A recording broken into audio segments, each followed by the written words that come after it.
Então, o rei da Idade Média para a Idade Moderna, ele vai fazendo uma série, então, de alianças, tá certo? Uma aliança, então, com o clero, para que o clero legitime o seu poder. Uma aliança com a nobreza, para que a nobreza seja leal, para que esse exército, então, seja leal. E, em troca, o rei cede a essas duas classes benefícios e privilégios. Outras classes entrarão aí nesse processo. O rei fornecerá à burguesia facilidades de comércio e a burguesia, por sua vez, irá pagar os impostos que servirão como auxílio, vamos dizer assim, tá certo? Para que o rei possa pagar melhores soldos, melhores salários aos seus soldados e manter os privilégios para o clero e a nobreza.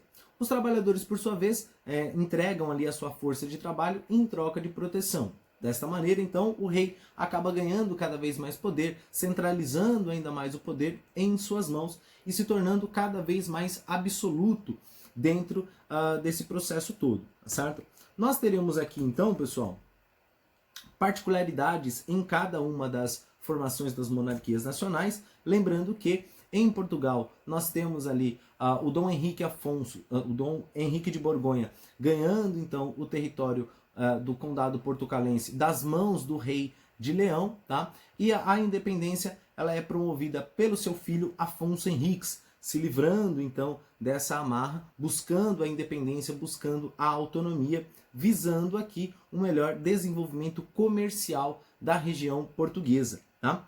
A consolidação dessa autonomia de Portugal ela vem através da Revolução de Aves, uma revolução que ocorre após ali a morte de Dom Fernando I, tá? E a disputa entre o rei de Castela, João de Castela, que é casado com a filha de Fernando I, contra o mestre de Aves, o João de Aves, tá certo? Cada ala aí é apoiada por uma classe, por um setor dos portugueses. O João de Castela é apoiado pela nobreza portuguesa, enquanto o mestre de Aves, o João de Aves, é apoiado pela Arruda Miúda, tá? Composta basicamente ali pela classe burguesa. Sai vitorioso desse confronto o rei João de Aves, se tornando, né, sendo coroado como o Dom João I. Tá? E para finalizar esse processo todo, nós vamos ter o Dom Henrique sendo o grande líder aí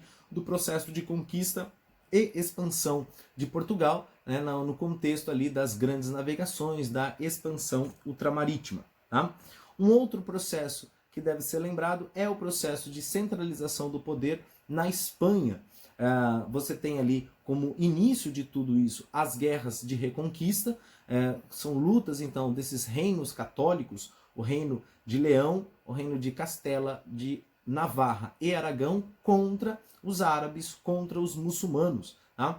Contra esse povo islâmico que ocupou ali a região da Península Ibérica. Tá? Então, à medida do tempo, eles vão sendo expulsos, eles vão sendo, então, empurrados para fora da Península Ibérica, e com isso, esses reinos espanhóis, vamos dizer assim, né, esses reinos ibéricos, eles vão também promovendo alianças entre si.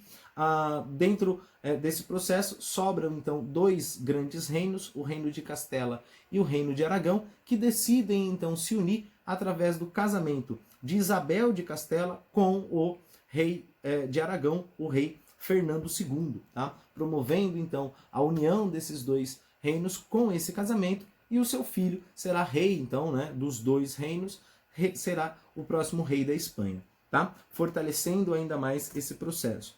Outro processo que nós temos que lembrar, pessoal, é o processo da França, tá? A França aqui ela tem o seu processo de formação das monarquias nacionais, tá? E para isso, obviamente, a gente tem que relembrar os fatos, nós temos que relembrar alguns acontecimentos marcantes, alguns reis aqui tomam medidas que são vitais para para essa formação, para essa centralização do poder, tá bom? Nós temos aqui como exemplo o rei Felipe Augusto. Tá? Esse cara ele vai promover uma série de compras de terras, e com essas terras, obviamente, ele pode ampliar a sua produção, ele pode ampliar o seu próprio poder. Nós temos que lembrar que até o advento do capitalismo, até ali a formação, né, e desenvolvimento do mercantilismo, quem tem terra tem poder. quanto mais terras esse rei tiver, mais poderoso esse rei é por consequência, tá? E assim, quanto mais terra ele tem, mais produção ele tem, mais imposto ele também terá, ele pode pagar, ele pode financiar um exército muito mais forte, um exército assalariado, um exército leal a ele, ou até mesmo um exército mercenário. Com isso, a sua força militar fica muito maior também, tá? Então agora ele tem o poder de grandes terras juntamente com um poder militar extremamente forte. Nós vamos destacar aqui também, ainda no caso francês, o caso do rei Luís IX. Esse cara, ele promove uma unificação, tá certo? Da moeda, ele promove então essa facilidade do comércio entre a região, né, do seu reinado, e também ele vai elaborar ali alguns tribunais reais, tá certo? Obtendo então e passando para ele aquilo que a gente conhece hoje como o poder judiciário. Ele já detinha então o poder executivo, o poder legislativo, e agora com esses tribunais reais ele centraliza os três, o que hoje nós chamamos de três poderes, tá certo? Ele centraliza tudo em suas mãos, tá certo? Se tornando então aquilo que a gente conhece como um rei absolutista, né? Rumando para esse sistema político vigente, né, em boa parte da Idade Moderna, que é um rei que ele é rei de direito e de fato. De direito porque é direito dele por herança, tá certo? Ele tem ali o sangue real, ele descende de outros reis, então ele tem o direito de ser rei. Mas ele também é um rei de fato porque é ele que manda, é ele que exerce o poder nessas regiões, tá certo? Nós teremos então, e ainda mais no caso da França, esse poder absolutista. Um rei, então, extremamente autoritário, um rei que vai privilegiar algumas classes em detrimento de outras. Lembrando que a classe privilegiada é o clero e a nobreza, e as classes exploradas aí serão as classes da burguesia e dos camponeses e dos servos, né? Sendo a eles também negado a participação política, tá? Entretanto, todavia, quiçá, pessoal, o rei Felipe IV, conhecido também como o Belo, e se você dá uma procurada, ele nem é tão belo assim, tá certo? Ele vai estabelecer uma reunião desses estados gerais. Tá? Ele vai estabelecer, então, uma certa participação política daqueles que antes eram marginalizados. Então, em períodos de caos, em períodos, então, de grandes dificuldades, eram convocados representantes dos três estados da sociedade francesa. O primeiro estado, então, sendo o clero, o segundo estado, a nobreza, e o terceiro estado é composto pela burguesia e pelos trabalhadores rurais, tá certo? E pelos camponeses. Então, ali se discute, tá certo? Quais serão os rumos para a França. Obviamente, pessoal, que quem tem mais voz ativa dentro dessas assembleias dos estados gerais continua sendo o primeiro e o segundo estado, os privilegiados do rei. Tá? Há até um sistema de votação aqui, que é o sistema de votação por estado. Então é óbvio que o primeiro e o segundo estado irão unir forças, tendo então 2 votos contra apenas 1 voto do terceiro estado, o que vai dar todo o imbróglio mais para frente, tá certo? Ali às vésperas da Revolução Francesa, tá bom? E dentro desse processo todo, um outro fato benéfico, vamos dizer assim, a essa centralização do poder dos reis é a Guerra dos 100 Anos, um conflito então que ocorre entre franceses e ingleses. Além da disputa pelo trono francês, você também tem a disputa por questões territoriais. A Inglaterra visa aqui um território dentro da Europa continental e consegue isso através da vaga do trono francês. Tá? O rei Eduardo, que é o rei inglês, acaba então reivindicando o trono, e há um grande problema nisso. Por quê? O Eduardo, ele descende o trono francês só que pelo lado da mãe, tá certo? E os franceses vão alegar que a herança da mãe não tem validade. Eles vão resgatar uma lei lá do Reino Franco, a rei Salícia, oh. a lei sálica, tá? Eles vão resgatar essa lei e, através dela, eles vão negar essa participação do rei Eduardo, dando então o trono para quem tem a herança pelo pai, tá certo? Pelo homem. Obviamente, a Inglaterra não gostou de tal medida e parte para cima da França, tá certo? O confronto ele vai sendo estendido ali em final da Idade Média até a Idade Moderna, lembrando que o confronto aí ele dura 116 anos. Entretanto, todavia, quiçá, você tem 3 fases. Ela acontece, para. Por uma série de motivos, um deles, por exemplo, a peste negra. Tá? Então, não são confrontos ininterruptos. Tá? Ele vai parando. As 2 primeiras fases dessa Guerra dos 100 Anos, elas têm ali uma grande vantagem dos ingleses, tanto é que os ingleses acabam ocupando regiões francesas, porém, a partir dessa terceira fase e a partir de um nome emblemático, que é o nome da Joana d'Arc, a França começa a virar o jogo, tá, para cima dos ingleses, expulsando os ingleses de seu território e consolidando ali a sua hegemonia territorial, tá certo? Obviamente, pessoal, que esse processo vai fortalecer ambas as monarquias, tanto a francesa quanto a inglesa. Até porque nesses períodos de guerra, tá certo? As pessoas acabam transferindo o poder a esses reis, tá certo? Dentro daquele processo de alianças que nós falamos lá no começo da aula, tá? Então isso vai fortalecendo ainda mais o processo de formação das monarquias nacionais.